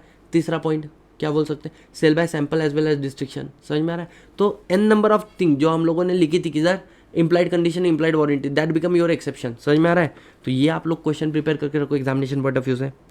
Discuss the various type of implied warranties. अच्छा, इम्प्लाइड वारंटीज क्या क्या थी? सिंपल सी बात है। पहला बात, disturb the position of the goods. अगर गुड्स सेल करने के बाद आप बार बार उसकी पोजीशन को डिस्टर्ब कर रहे हो, किसके? बायर के, तो ऐसे केस में इम्प्लाइड वारंटी हो रहा है, आप डैमेजेस क्लेम कर सकते हो। दूसरा, इनकम्बरेंस हो रहा है, मतलब आपने जो प्रॉपर्टी बायर को सेल की उसके ऊपर इनकम्बरेंस है। इनकम्बरेंस है मतलब क्या?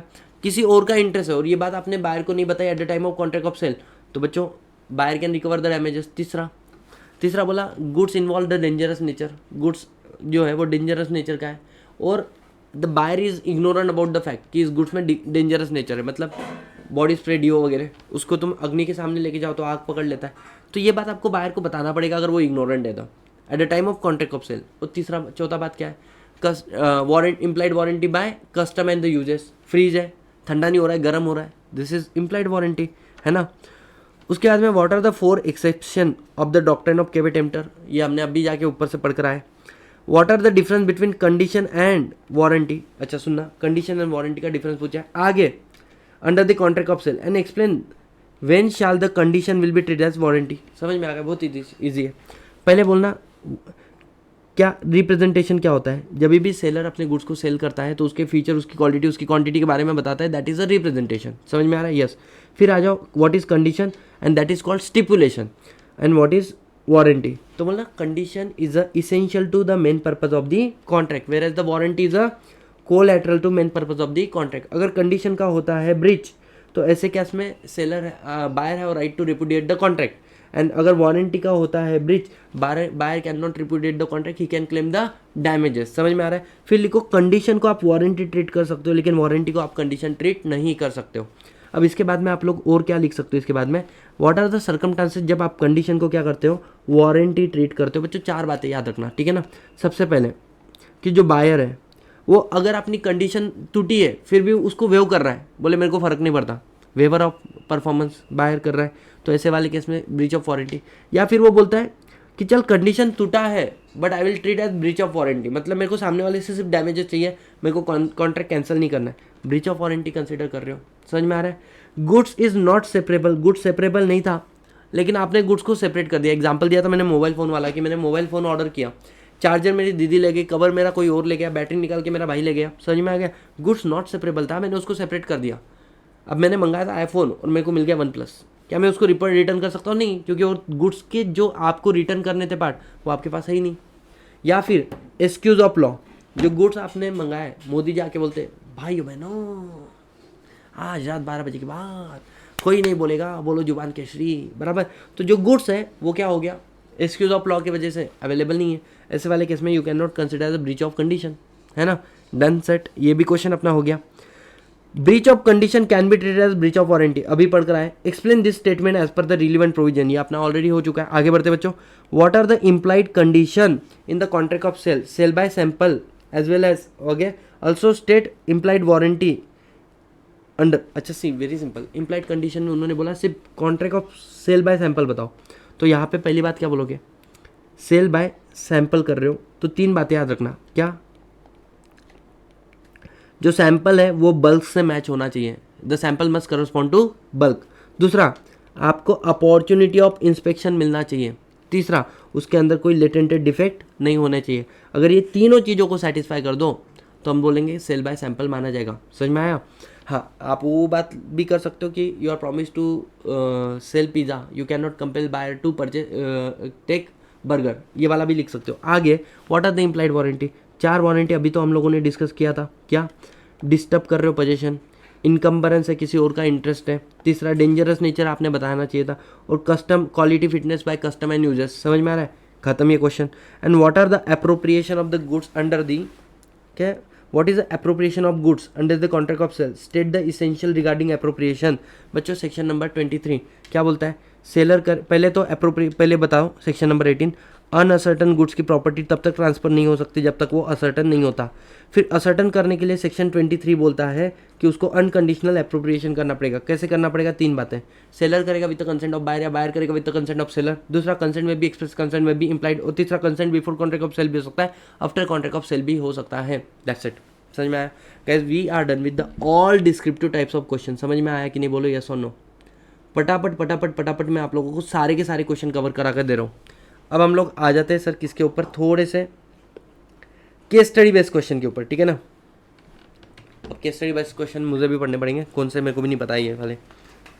सबसे पहले, a Sonal went to the jewellery shop and asked the sale girls to show her a diamond bangles of the ruby stone. Okay, Sonal बच्चों ज्वेलरी शॉप पे जाती है और बोलती है मेरे को क्या बताओ, डायमंड बैंगल बताओ जिसके अंदर रूबी स्टोन होना चाहिए। ठीक है जी, बहुत बढ़िया बात है, अच्छी बात है, कमाई करो। लो, the jeweller told that we have lot of design, काफ़ी सारी डिज़ाइन है, of the diamond bangle but with a red stone. मतलब इनके पास क्या नहीं है? बोले रूबी स्टोन नहीं है, रेड स्टोन के साथ में हमारे पास बहुत सारी डिज़ाइंस है।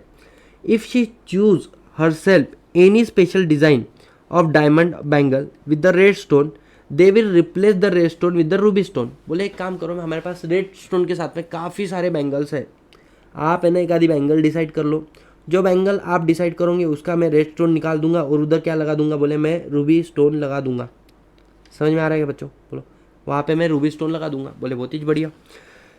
हाँ, but for ruby stone they will charge some extra cost, उसके लिए बोले थोड़ा सा एक्स्ट्रा खर्चा लगेगा। ठीक है, Sonal selected a beautiful set of the designer bangles and paid for them and she also paid the extra cost. अब सोनल ने भी एक अच्छी सा सेट डिसाइड कर लिया, बोले ये वाला चाहिए, बोले और इधर क्या कर दो, रूबी स्टोन मेरे को लगा के दे दो। उसके बाद में jeweller request her to come back a week later for delivery of the goods, एक हफ्ते बाद आके लेके चल जाना। When she come back after a week, take a delivery of the bangle, she noticed that due to ruby stone, the design of the bangle has completely disturbed. पूरी की पूरी डिज़ाइन खराब हो चुकी है क्योंकि रूबी स्टोन लगाया है। And she want to terminate the contract, उसको कॉन्ट्रैक्ट को टर्मिनेट करना है। Ask manager to give her a money back but he denied, बोले मेरे को मेरा पैसा चाहिए, मैनेजर बोलता नहीं देता, बस बोले इधर से। आंसर द फॉलोइंग क्वेश्चन, क्या क्या है? State the reason whether Sonal can recover the amount of jeweller. पहली बात बच्चों बताओ, क्या रिकवर कर सकते हैं? Answer is yes. क्यों? बिकॉज तुम्हारा जो था ना, पहली बात, क्या तुमने तुम्हारा पर्पस बताया था? बोले हाँ। क्या तुमने गुड्स का डिस्क्रिप्शन बताया था? बोले हाँ। क्या तुमने सेलर के ऊपर रिलाई कर लिया था? बोले हाँ। सेलर ने is bound to supply the goods as per your requirement. समझ में आ रहा है? बोले हाँ। What would be your answer if the jeweller say that he can change the design but will have to pay the extra cost? भाड़ में जाने पे करेंगे हम लोग, है ना। इसका बहुत ब्यूटीफुली आंसर यहाँ पे बच्चों लिख के दे दिया है। मैं आपको ये वाला PDF शेयर कर दूंगा, आप लोग इसको चेक कर लेना। आपको देखो यहाँ पे मैं सिर्फ ऊपर ऊपर से बताता हूँ। According to sale of goods act the Sonal may have ground to recover the amount from the jeweller, मतलब टर्मिनेट कर सकती contract. The act state when the goods are sold by description, goods description से sold हो रहा है, ठीक है, तो they must be correspond to description. In the scenario, Sonal specifically requested the diamond bangles with a ruby stone, but upon the receiving them, she noticed the design was completely disturbed due to ruby stone. This means that goods are not conformed with the agreed description. The Sonal can argue that the jeweler breached the contract and of delivery of the goods, that delivery goods and were not described. So she can seek the refund. अपना पैसा वापस ले सकती। दूसरा, extra पैसा पे करने की जरूरत है। If the jeweller offer to change the design but for extra cost, the Sonal can still argue that the jeweller has to fail to fulfil the obligation under the contract and seller of the goods act, क्या बोले, goods act चाहिए था small वाला, है ना, state that if the seller is unable to deliver the goods that confirm with the agree description, the buyer has right to reject the goods and seek for refund. Even if the seller offer the solution of changing the design, Sonal does not agree the new terms of additional cost, तो भी चल जाएगा। I hope guys you understand this question with the answer. समझ में आ रहा है। Next point आ रहा है बच्चों तुम्हारे सामने, दूसरा क्वेश्चन पढ़ लेते पहले इसको। Woodworth and associate, a firm dealing in the wholesale and the retail buying and selling of the various kind of wooden locks, ठीक है, एक दुकान है जो क्या सेल करती है बच्चों, अपने वुडन लॉक, मतलब जो झाड़ के ये होते हैं ना उड़, उसको सेल करती है as per the customize requirement of the customer. They dealt with the rose wood, mango wood, teak wood, Brahma wood. Mister Das is a customer come to the shop, ask for the wooden locks measuring 4 inch board and 8 feet long as required by carpenter. अच्छा सुनना, जो दास है ना वो आया किसके ऊपर, shop के ऊपर, और ये क्या बोलता है मेरे को कौन सा वुड चाहिए, वुडन लॉक, है ना, 4 इंच और 8 फीट। किसकी डिमांड है बोले, जो मेरा कारपेंटर है ना उसकी डिमांड है, ठीक है, ऐसा इन्होंने बोला। दास स्पेसिफिकली मेंशन, दास ने बताया हुआ है that require would for which, क्या बोल सकते हैं, रुको, mention that the require the wood which would be the best suitable for the purpose of making wooden door। अच्छा, उसको ऐसा चाहिए जो वुडन डोर के लिए सुटेबल है, ठीक है, अपना पर्पस उसने बनाया। और विंडो फ्रेम, मतलब दरवाजे और क्या बोल सकते हैं, खिड़कियों के लिए। The shop owner agree and arrange the wooden piece and cut in to the as per the requirement of the buyer. The carpenter visited the Das house next day and found that the seller has supplied a mango tree wood which wood unsuitable। अच्छा सुनो, simple सी बात है, जो इसने deliver किया ना वो अनसुटेबल है। क्वेश्चन पे आते हैं, explain the duty of the buyer as well as the seller according to doctrine of the caveat emptor. पहले तो केवे टेम्पटर लिख दो, केवे टेम्पटर का पूरा डिस्क्रिप्शन दे दो। आगे whether Das would able to get the money back, हाँ क्योंकि उसके डिस्क्रिप्शन के हिसाब से गुड्स नहीं था तो वो अपने पैसे भी वसूल कर सकता है। वही बात आपको इम्प्लाइड कंडीशन की लिखनी पड़ेगी, that's it. Missus Geeta went to the local rice, अच्छा ये भी मस्त एग्जांपल है ना, local rice and with wholesale shop and ask for 100 kg of the basmati rice. उसने कौन सा राइस मंगा बोले, बासमती राइस मंगा कितना, 100 kg। उसके बाद में जो शॉपकीपर है कोटेड द प्राइस 125 पर kg, 125 रुपये प्राइस लगाया। To which she agree. The Geeta insisted that she would like to see the sample. Geeta बोली मेरे को सैंपल दिखाओ। What will be provided to her by shopkeeper before the agree upon such purchase. Shopkeeper ने क्या किया बच्चों, show the blow rice sample, है ना, sample exactly correspond to the entire lot. अब जो उसको सैंपल बताया ना वैसा ही गुड्स उसके घर पे भी आया। The buyer examine the sample casually. अब बायर ने गुड्स को कैसे देखा, कैजुअली देखा, ऊपर ऊपर से देखा, विदाउट नोटिसिंग द फैक्ट कि उसके अंदर जो सैंपल है ना उसमें बासमती राइस है but it contain the mix long as well as short grain. कुछ चावल बड़े कुछ चावल छोटे, उसने इतना ध्यान नहीं दिया जो उसको सैंपल दिखाया गया था। The took opening the bags complain that the dish prepare with the rice would not be taste. अब जो कुक है घर में की वो बोलती कि भाई ये बिल्कुल भी राइस से ना अच्छे राइस नहीं बन रहे, है ना। The quality of rice is not as per the requirement of the dish, अच्छा नहीं है. Now missus Geeta want to file a suit for the fraud against the seller alleging the selling the mixed goods of the cheap quality. अब बोलती मैं case file करूंगी इसके ऊपर, seller के ऊपर, क्योंकि उसने मिक्स क्वालिटी के गुड्स मिक्स करके मेरे को गुड्स सेल कर दिया चिप क्वालिटी का. अब सुनना सेलर क्या बोलेगा कि बोले अरे तुमको समझ में नहीं आया क्या, जो मैंने सैंपल दिखाया था वो भी तो मिक्स था ना. लेकिन एक बात ध्यान रखो, यहाँ पे जो गीता है उसने डिस्क्रिप्शन दिया था मेरे को बासमती राइस चाहिए. अब आप बताते वक्त अगर गलत बताओगे और वो छोटी मोटी बात इतनी ध्यान में नहीं आती है, तो ऐसे केस में आप ये कंपेल नहीं कर सकते हो कि तुम्हारा गलती, तुमने सैंपल सही से चेक नहीं किया. समझ में आ रहा है? तो ये वाला चीज़ यहाँ पर आएगा. इसका मैंने बहुत प्यारा सा एग्जाम्पल लिखा है. Reject the goods, mister Geeta refuse to accept the goods rice, ask for the, यहाँ पे उसकी रीज़न दिए मैंने. देखो, the law of sale of goods sale by sample. If the goods are sold by the sample the bulk must be correspond to sample. Then the shopkeeper show the Mrs. Gita a sample of basmati rice exactly correspond to the entire lot in जो same कर रहा है, but it contained the mixed long and the short grain. It was not apparent during the casual examination. Casual examination समझ में नहीं आ रहा है. Mrs. Gita have valid claim against the seller for the fraud and misrepresentation. The shopkeeper presented the sample that would not be accurately represent the quality of the entire lot. गलत बताया तुमने. Next, the dish prepared with the rice turned out to be inferior quality, not meeting the requirement of the Mrs. Gita. Address the grievance. तो पहले क्या वो reject कर सकती, बोले of course she can refuse the goods. Damages कर सकती, बोले yes she can file the suit. अन्मिता लास्ट में गीता हैड अ स्पेसिफिक, छोड़ दो, हो गया. अब नेक्स्ट पॉइंट आ रहा है बच्चों तुम्हारा question. TK order a timber of 1 inch thickness for being made into drum. Okay, उसके बाद में the seller agree to supply the requirement of the timber 1 inch. However the timber supplied by seller is varies in the thickness 1.4 inch. उसने थोड़ा ज़्यादा दे दिया. क्या? Timber मतलब लकड़ा. उसके बाद में the timber is commercially fit for the purpose for which they are order. TK rejected the timber. Explain. क्या टीके ऐसा कर सकता है? Relevant provision of the contract of sale. सुनना, टीके ने जो डिस्क्रिप्शन दिया था उसके हिसाब से आपका काम था गुड सप्लाई करने का. भले वो कमर्शियली फिट होगा लेकिन उसके डिस्क्रिप्शन के हिसाब से क्या बोले नहीं है, तो टीके के पास पूरा अधिकार है. वो क्या कर सकता है? बोले गुड्स को रिजेक्ट कर सकता है. और guys we are almost done with the all question, है ना. 3 और क्वेश्चन रहे, उसके साथ में we are done with the complete contract of sale के सारे question answer. Next, mister G sold some goods to mister H for a certain price by issue of invoice. Mr. G sold certain goods to Mr. H for certain price by issue of invoice, but payment in respect of same was not received. Payment receive हुआ है क्या? बोले नहीं receive हुआ है. The goods were packed and lying in the godown. Godown में पड़ा हुआ है goods of Mr. G. The goods were inspected by H का एजेंट, जो H जिसको गुड्स सेल किया, जिसने पेमेंट नहीं दिया, उसके एजेंट ने इंस्पेक्ट किया है. Were found to be in order, और सही है लगा. Later on, due to the goods were settled in cash. Due to the goods were settled in cash.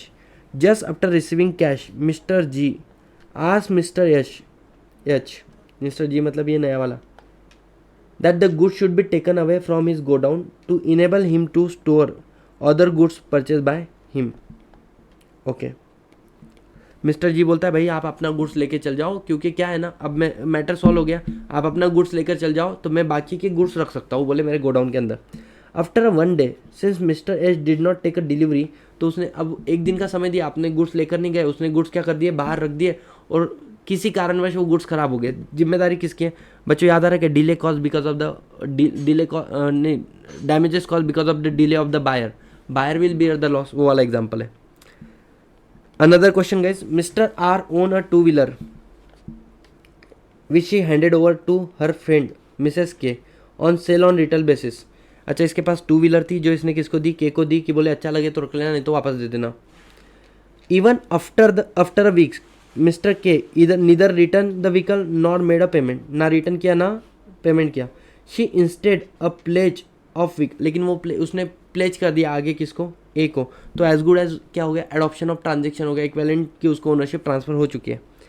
Mister R now want to claim back 2-wheeler. ले सकता है क्या? नहीं ले सकता है. क्यों? बिकॉज 3 तरीके से आपको लिखना पड़ेगा. Good sale on approval basis हुआ तो ओनरशिप गेट ट्रांसफर कब? जब उसने प्रॉपर्टी को मतलब एक्सप्रेसली हाँ बोला है, या अडॉप्टेड द ट्रांजेक्शन मतलब does some act which is equivalent to acceptance of ownership, equivalent to acceptance. और तीसरा क्या बोल सकते हैं अपन लोग तीसरे पॉइंट पे कि रीजनेबल टाइम मतलब जो टाइम स्पेसिफाइड था वो खत्म होने के बाद में गुड्स विदाउट रिजेक्शन अपने पास रिटेन करके रखा हुआ है।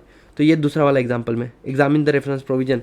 Would your answer be different if it has been expressly provided that the vehicle would remain the property of mister R until the price has been paid. लेकिन अगर ये बोला था कि जब तक प्राइस पे नहीं करोगे प्रॉपर्टी मेरी रहेगी, तो फिर ऐसे वाले केस में ये वैलिड रहेगा, वो उसको ओनरशिप ट्रांसफर नहीं होगी। ठीक है जी।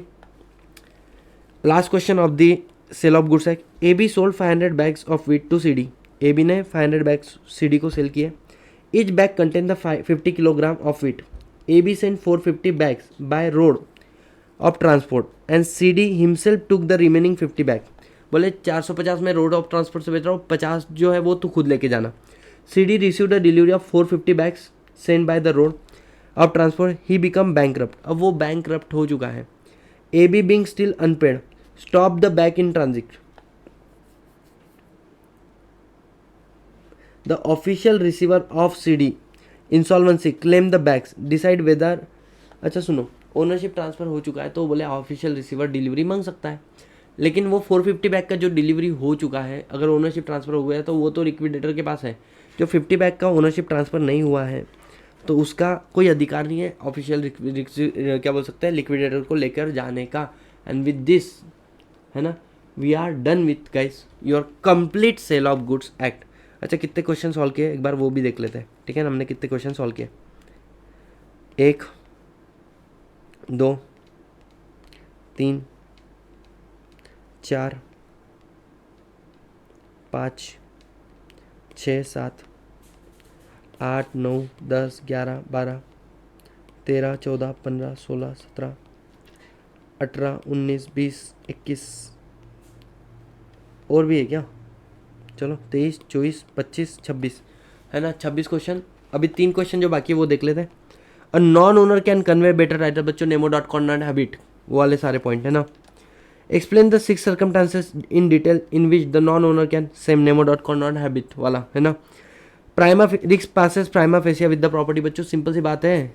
Before contract of sale buyer का risk after contract of sale, seller का नहीं sorry before contract of sale seller का risk after contract of sale, buyer का रिस्क। लेकिन इसके 3 एक्सेप्शन है। क्या पार्टी में डिसाइड अदरवाइज। दूसरा goods you are not owner of the goods but you are in the position you should take care of goods like goods belong to you like a bailee. और तीसरा क्या बोल सकते हैं अपन लोग कि तीसरा क्या था रे, हाँ delay damages cause because of the delay in delivery by इधर सेलर और द बायर है ना, तो वो वाला। And what are the right of unpaid seller against the goods sold. क्या राइट है बच्चों अनपेड सेलर का गुड्स सोल्ड के अगेंस्ट में? तो rights of lien, right of stoppage in transit और राइट ऑफ रीसेल, और अगर प्रॉपर्टी ट्रांसफर नहीं हुआ होगा तो राइट ऑफ विथ होल्डिंग। समझ में आ रहा है?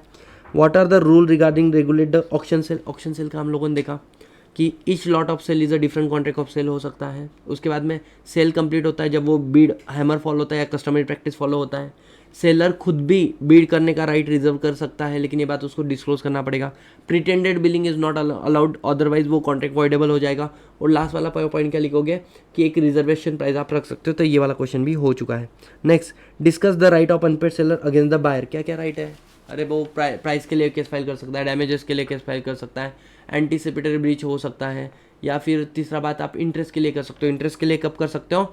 अगर एग्रीमेंट में लिखा होगा। एग्रीमेंट में नहीं लिखा है लेकिन अनपेड सेलर नोटिस दे देता है कि भाई तू पैसा नहीं दे रहा है मैं लूँगा। या तीसरा वाला पॉइंट अगर कोर्ट डिसाइड करता है बच्चों, डन। मतलब 26 27 28 क्वेश्चन मैंने आपको करवाया किसके सर? कॉन्ट्रैक्ट ऑफ सेल के। I think this is enough from my side. Now it's your turn to prepare है ना।